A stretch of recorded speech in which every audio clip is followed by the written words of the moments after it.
miserable, and I have no one to talk to about it. I'm 30 years old, and I'm 95 days removed from my last drink or drug binge, though not for a lack of trying. The truth is, I relapsed countless times before, and I won't lie. I would have kept going if it weren't for certain circumstances forcing me to stop. Yet here I am, abruptly sober and living at home with my parents again. That sentence alone feels like a punch to the gut. I didn't plan on returning to my childhood bedroom as I trudged into my 30s, but I ran out of options. I have no job, no car, no money, no friends, no significant other. My days begin in a haze of inertia. The alarm goes off or the sunlight seeps through the curtains, but neither stirs me to move. I often lie there, fully aware I should be taking a shower or at least brushing my teeth. But there's this weight inside my chest that keeps me pinned to the mattress. It's not that I physically can't move.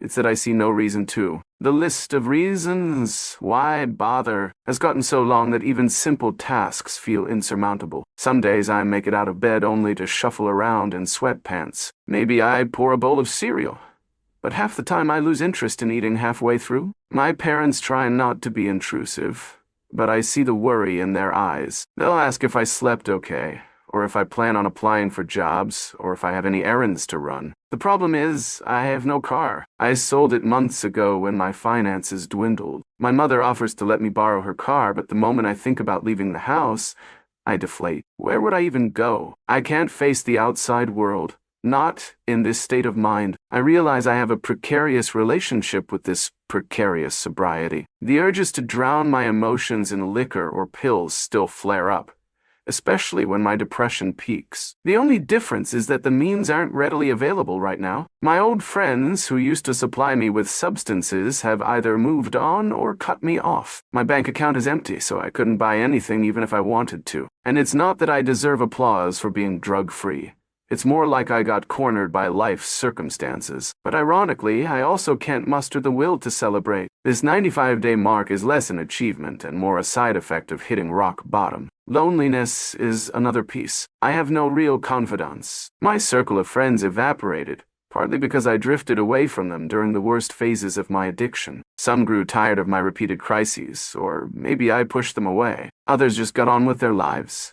They have careers, relationships, ambitions, and can't perpetually wait for me to get my act together. My phone rarely pings with new messages. The only notifications I get these days are from random spam emails or spam calls. It's a stark contrast to how things were a few years back when I still had a semblance of a social life. My parents are here, sure, but they're not exactly who I want to pour my heart out to, especially given the guilt I feel for relying on them again. Also, at my age, there's a certain shame in having to ask your father for gas money or let your mother do your laundry because you have no energy. Then there's the issue of a significant other, or rather, the lack thereof. The few romantic entanglements I had fizzled out ages ago, mostly due to my own destructive patterns. People who date you might tolerate a few rough edges, but repeated self-sabotage can push them away. Over time, I learned that nobody wants to stay on a sinking ship forever. So I can't blame them, but it still leaves me feeling worthless. I recall how I'd promised them I'd change or do better, but I'd slip back into old habits. Eventually, they'd conclude it wasn't their job to fix me, and I'd be left alone. Now I wonder if I should even try again with someone new.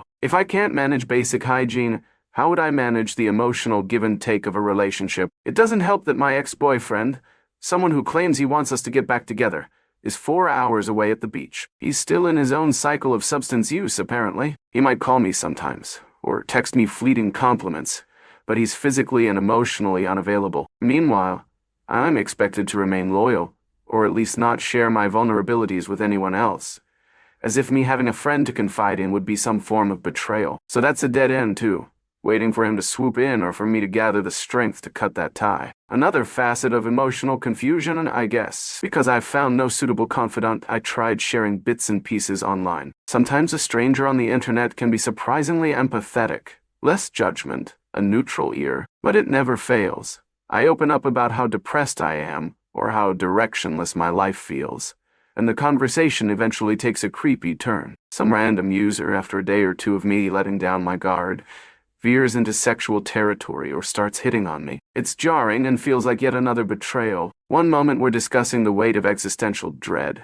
The next they're making advances or spinning the conversation around to their own fantasies. That experience fuels my distrust, reinforcing the notion that no one is truly listening or caring unless they have some ulterior motive. So yes, I'm stuck with this day-to-day existence that feels bleak. Each morning I open my eyes and wonder, what's the point? The job hunt I'm supposed to be doing, there's zero momentum behind it. I see postings online, but the effort required to tailor a resume or fill out an application feels enormous. I worry about explaining my recent inactivity. How do I say I spent the last few years on a downward spiral with drugs and alcohol, culminating in a forced sobriety? Even if I gather the nerve to apply, I can't picture myself in an interview. My posture is slumped, my energy is minimal, my spirit is battered. Who would want to hire that? I keep trying to cling to the fact that I'm not physically harming myself right now. I'm not using. I haven't tried to attempt suicide in the last 95 days, but in the hush of late-night gloom, the suicidal thoughts linger. Like a well-worn path my brain easily slips into. Only my track record of failures in that department convinces me it's not worth another attempt. I've seriously tried more times than I can count. Pills, other methods. Yet somehow, I always come back, or someone intervenes. It seems my body refuses to let me go. The last big attempt should have killed me by all logic. But I woke up in a hospital bed, with doctors and nurses bustling around, so the idea that suicide is an escape plan feels moot. I'm stuck here. That knowledge, the sense that I literally cannot die, brings a weird brand of despair. If I can't die, then do I just exist in this purgatory of heartbreak, poverty, and emptiness forever? That's how I feel some days, like a prisoner in a life that yields no joy, and the guilt I carry for even having these thoughts while my parents are just downstairs, trying to be supportive in their own limited ways. Weighs on them. They let me stay here. They feed me.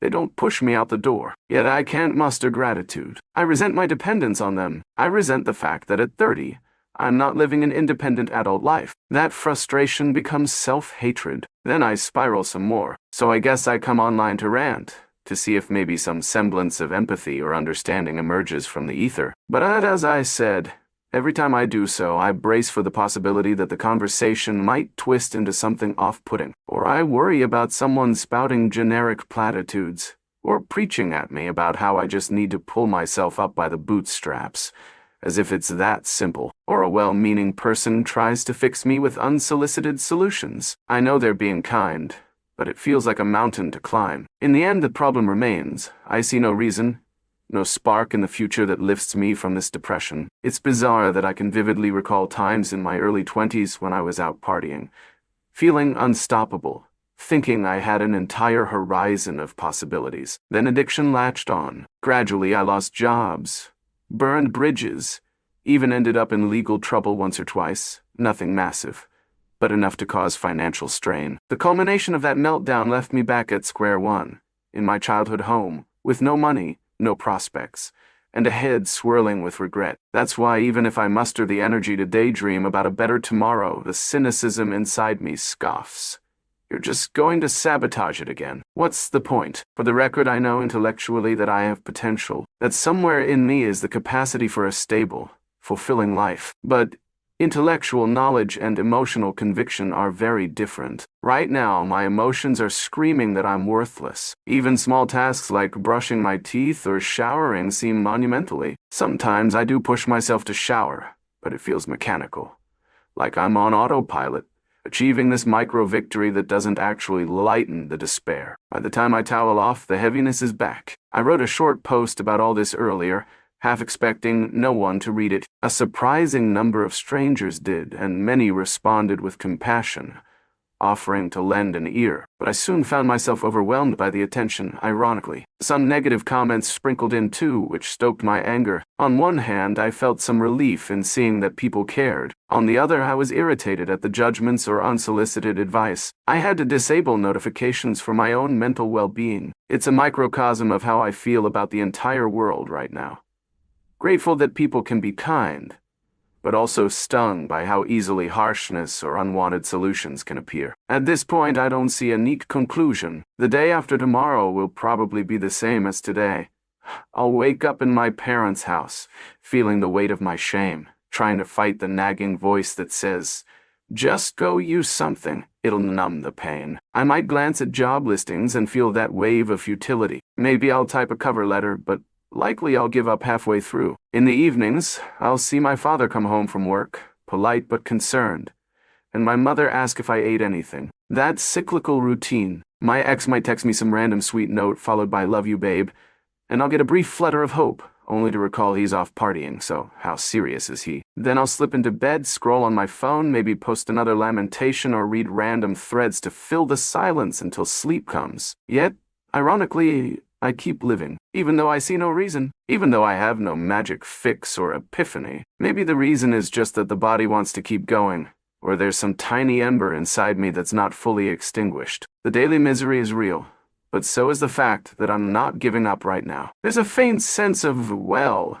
let's see what tomorrow brings, if anything at all. I can't call that hope exactly, but it's not complete surrender either. If someone were to read this entire rant, I'm not sure what they'd take away. Maybe they'd see themselves in it, or maybe they'd just think it's a bleak monologue. I guess the reason for posting it all is to push these words out of my head, to keep from swallowing another stash of sleeping pills that never works anyway. No, I'm not asking for help or advice. I'm just describing the reality of my day-to-day existence. That's it. That's all. And maybe that's enough for now.